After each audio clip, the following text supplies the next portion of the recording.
What's up, No Nation? It's Jesse from Plant the Spear, and thank you for joining me as we have some news to break on this Monday afternoon, March the 3rd, with a potential settlement incoming between Florida State, Clemson, and the ACC. Now, this was first reported by ESPN and Yahoo Sports coming out on this Monday, where it looks like the litigation that began back in 2023, 2024, as Florida State and Clemson look to get out of the ACC or get some more revenue out of this conference may be coming to a close. So, what we're going to talk about today is the big talking points of the settlement and what it means for Florida State, as well as some thoughts I have on this to close out the episode. So, let's jump right in.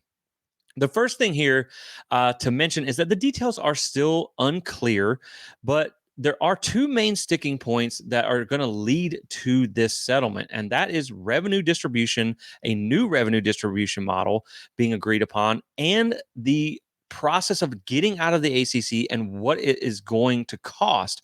So let's start with revenue distribution. Now, first, I want to mention that it is expected for the ACC Board of Directors to hold a call tomorrow on Tuesday, March the 4th. And they have said that Florida State did schedule a Board of Directors or Board of Trustees meeting on that same day at noon, and Clemson is expected to do the same. So this process is going to get going very soon, and we could have answers very, very soon within this week. So that's why we're kind of doing this emergency recording to bring you guys the need to know details. So let's start with revenue distribution. As the new revenue model is being proposed, the first thing that we need to know is the brand initiative, which is something that you've probably heard us talk about before on a past episode around the time in early February, where ESPN was reportedly going to pick up that extension option through 2036 with the ACC. Now, what the brand initiative does is it allows the top performing programs in the ACC based on TV metrics and brand value to earn an additional $15 to up to $20 million annually based on TV metrics. Now, this will be heavily weighted towards football, with the second biggest factor being men's basketball. So, obviously, it benefits Florida State to one. We can bring this up first, to be better on the field. Like, you cannot have seasons like you did last year if you want to maximize the potential of these earnings. It's also going to benefit you to fix your basketball program, which I know they're looking at doing by bringing in a new coach for next year. But what this is going to do is it's going to reward the programs that bring in the most value to the conference from that media perspective. And this is something that we've heard Florida State talk about in the past, with athletic director Michael Alford mentioning that Florida State brings in roughly 15% of the revenue in the conference, but they only get a 7% pay percentage.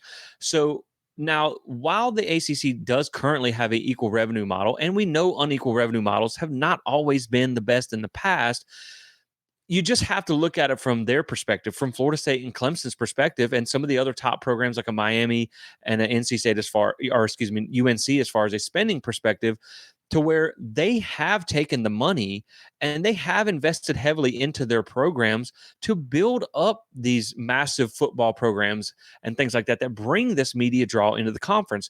You know, the lower tier teams in the conference, they had the same paycheck and they did not choose to spend it the same way.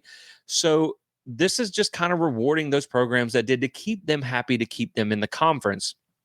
Now, of course, this is going to come trying to combat that ever-growing revenue gap, which we're going to talk about later in the episode. But of course, when you're going to pay more teams money, that money has to come from somewhere, and it's not coming from ESPN just kicking in a few more $1 million into this contract. Some of the lower performing brands are going to have to take a pay cut to the tune of up to $7 million. Is what's being reported. This is the Boston Colleges, the Wake Forests of the world that just don't get the eyeballs that Florida State does. You know, when you look back to last year, even with Florida State being a 2-10 program, I do believe where I saw they were a top 5 most viewed program in the ACC, averaging more viewers than even SMU, who played in the ACC championship game.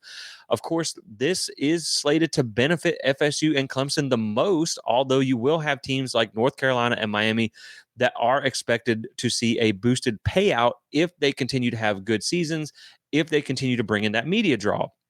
But of course, it is open to every program in the conference because talking about 2024, Georgia Tech was actually the most viewed program in the conference last year with the big week 0 game against Florida State, the upset of Miami, and the 8 overtime game against Georgia really boosted up their viewership. So, I mean, this is open to everybody, and it should entice these programs to really try and spend the money on these football programs to try and schedule these bigger matchups. It should bring that about too, which is good for the entire conference.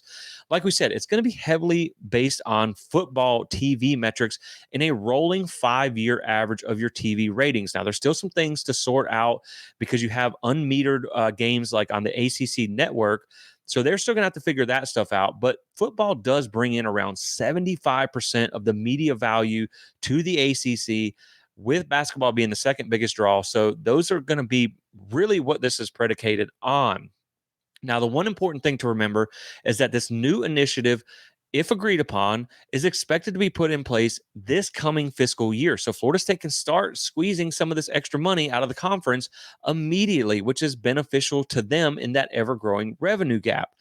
Now, of course, when, like we talked about with Florida State, you're going to have to hold up your end of the deal to try and get the most to maximize the value that you're getting out of this new settlement.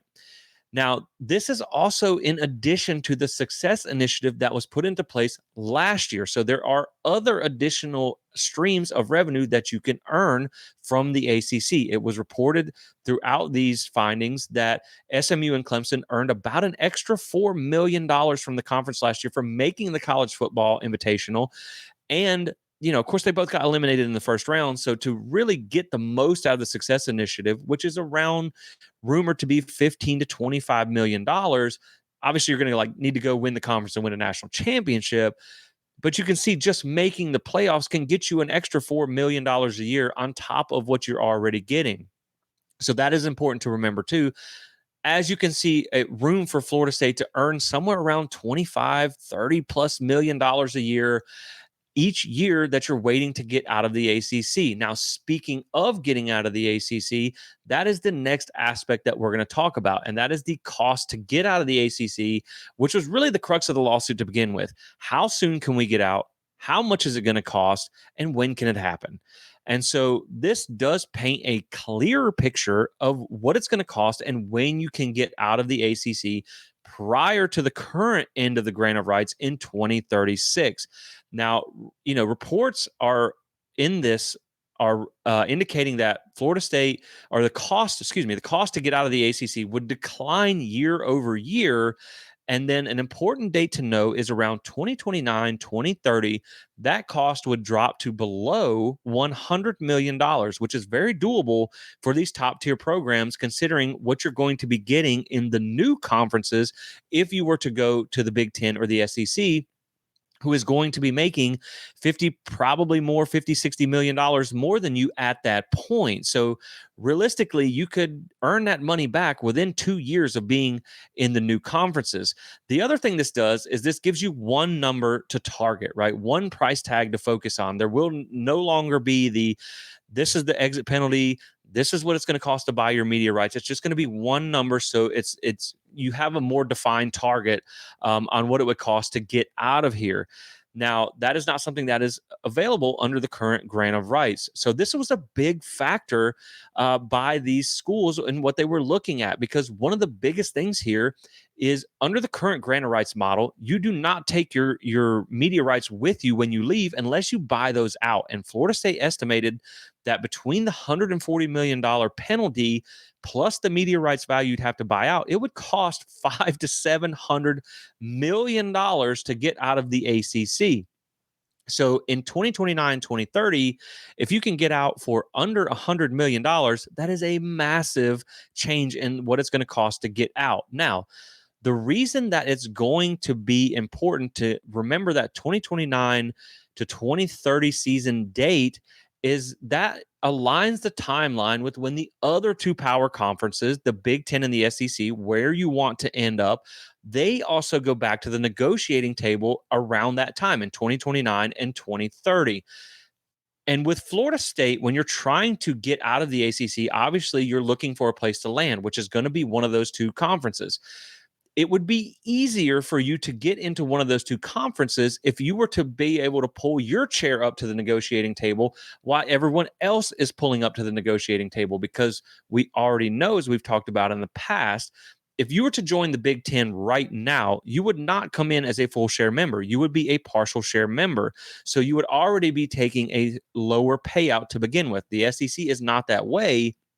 But again, it's going to be easier to negotiate with these conferences when they're already at the negotiating table, because obviously you're probably going to be losing more than one team from the ACC. So you're probably going to be looking at these conferences wanting to pick up the pieces and adding like a North Carolina, a Clemson, a Florida State, maybe NC State or some whatever team other teams decide to hit the door and have that landing spot.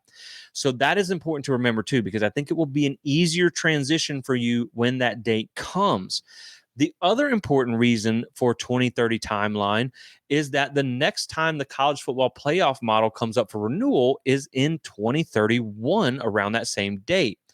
And as you know, one of the hot topics of discussion recently has been those two power conferences throwing their weight around trying to get those additional automatic qualifier bids. They're asking for around 4 for each conference in a 14 team to 16 team expanded conference. That's going to leave the ACC and the Big 12 with about 2 apiece when you factor in Notre Dame and the G5. So obviously, getting into those conferences not only is better from a financial standpoint, it is also better from the college football playoff competitiveness standpoint as well. So those are the real big reasons that this 2029, 2030 timeline really kind of seems to be the target date. So, what does this mean for Florida State? And what are my thoughts on this? And I think the first thing to keep in mind is that Florida State was going to be in the ACC in 2025 regardless. Now, we would have to let the conference know in writing by August the 15th if we were going to leave in 2026 after the 2025 season. The legal process doesn't go fast, guys. This is something that's going to drag out in court regardless. I know a lot of us wanted to get to the discovery phase. Let's say that drug out and you were in the ACC for 25 and 26 regardless, and then you can get out in 27. Well, that's only 2 additional years when you look at what the settlement is looking at agreeing to. And so while you may have to pay to get out at that date, you're still getting out only a couple years past what you were probably going to get out to begin with. I think there were some people that painted a pie in the sky picture of being out in 2024 and 2025 that was never realistically going to happen. And so you're only kind of kicking the can down the road just a couple of years. And so that is something that is important to remember as well. Now, with that being said, you also don't know that you were going to win the lawsuit. Although we felt very good about it in the beginning, Florida State has taken a few L's in this lawsuit, with some things that didn't maybe work out their way within the last couple of months. And so I think what this also does is this does remove the possibility of you straight up losing the lawsuit and being stuck until 2036. Through the legal process, you've also brought about the success initiative and the brand initiative that we talked about. So you kind of squeezed the ACC for more money or more possibilities of more money, and you squeezed them a little bit to kind of get out of the ACC sooner. So I think that is important to remember as well. Now, is this what we wanted as Florida State fans? Is this the home run? Is this the blowout victory that we wanted? No, it is not. This is not the ultimate goal that we had. We wanted to be out of the ACC and in one of those Power 2 conferences much sooner than 2029 and 2030. Of course, that's what we all wanted. That's what I wanted. You wanted, most of us. I get that. And some of you are going to probably roll your eyes at this settlement coming anyway. But hear me out. I don't think that this is a loss for Florida State. I think this is a win. Might not be a blowout win. Maybe it's like 2022 LSU where you win on a blocked extra point. Like, it was a little scary. Maybe didn't feel like you wanted to, but you still got the win at the end of the day, because in a settlement, you got to give a little to get a little, and you're still getting more than what you would have had the legal process not have taken place. And so I think what the good of this is you're going to be able to put more money in your pocket while you wait for that 2029, 2030 date to get here. And again, when you're talking about 15 to potentially $20 million a year in just brand value alone, And then you add the possibility of success initiative if you're successful. On top of that, you could be looking at anywhere from 15 to 30 million dollars a year for the next 4 to 5 years. Now, if you're doing the rough math here, that's 100 to 150 million dollars while you wait to get out of the ACC. Is that going to be a dollar for dollar match of what you're trying to compete against with the SEC and the Big Ten, with schools like Florida that you play every year and South Carolina, in Clemson's case, every single year? No, it's not. You are still going to be behind financially. And when you look at that growing revenue gap, I mean, in the years to come, you could be $500 million behind if you had to wait until 2036, which is insane to think about. But this at least puts a massive dent in that number. So you're going to get some more money while you wait to get out earlier. In essence, that's really what you wanted to begin with. So I think you did win this. Now, there's still going to be pitfalls. Like, you're going to make less than those other conferences. You're going to probably have, less teams getting in from the ACC. You still have to recruit with the ACC patch on your chest, which is, a little bit of a holdback for you as well. But really, I think when it comes down to it, at the end of the day, winning will take care of a lot of things, right? Florida State is beneficial from being in one of the most prime talent states in the country. So if you can win games, and again, like I've talked about before, you have an opportunity to compete against the Alabamas of the SECs, the Georgia of the SEC. You have a chance to compete against Notre Dame, who made the playoffs in the national championship game last year. If you go out and handle your business on the field and you beat those teams, I don't know that recruits are going to care what conference you play in. You put 10 guys in the NFL draft last year, you're still showing that you can be a pipeline to the league. You just have to hold up your end of the deal first and foremost. If you can do that, like in 2023, when you went 13-1 and you beat the SEC teams on your schedule outside of, the debacle in the Orange Bowl, and you put the guys in the league, you'll be where you want to be at the end of the day. Now, with that being said, again, it's not the ideal win that we wanted, but it's better than the alternative of losing the lawsuit or being stuck until 2036 or not getting either one of the initiatives to begin with. And, something that me and Michael were talking about when this first came out through text is, was this a waste of money? And now I can't confirm this number, but I have seen rumors that it has cost FSU around $3.5 million in legal fees. And so, first off, you don't have to spend any more money on legal fees. That's already a bonus. But if you're going to stand to make $15 to $25 million more a year, well, let's just go 15 to 20 from just a brand initiative. Because again, Florida State was a top 5 program viewed last year, even when we were terrible. So if you're making an extra $15 million, $10 million a year, you could make those legal fees back 2 to 3 times over in the first year. So I think that tells you right there that this was it was a good return on investment is what I'm looking for here. Now, of course, there are some other details that we're going to have to wait to hear come out. One of those that we already do know about is the ACC is going to leverage their relationship with Notre Dame to play the top brands in football more frequently. And that is going to be the Florida States, Clemson's, Miami's, and UNC's of the conference. They are expected to be playing 2 of the top brands per year. So, it won't be Florida State every single year, but you'll be playing Notre Dame more often. That is going to bring bigger matchups, which brings more eyeballs on TV sets, which is going to allow you to maximize this brand value. Of course, like we mentioned, you already have Georgia and Alabama and Notre Dame on the schedule coming up. So you have a real opportunity to squeeze the most juice out of this new settlement. And so you just really have to handle your own business by winning on the field, by fixing your basketball program, and by taking care of business in all aspects from your program. So I do think that, like I said, to kind of sum this up here, at the end of the day, it's not exactly what we hoped for.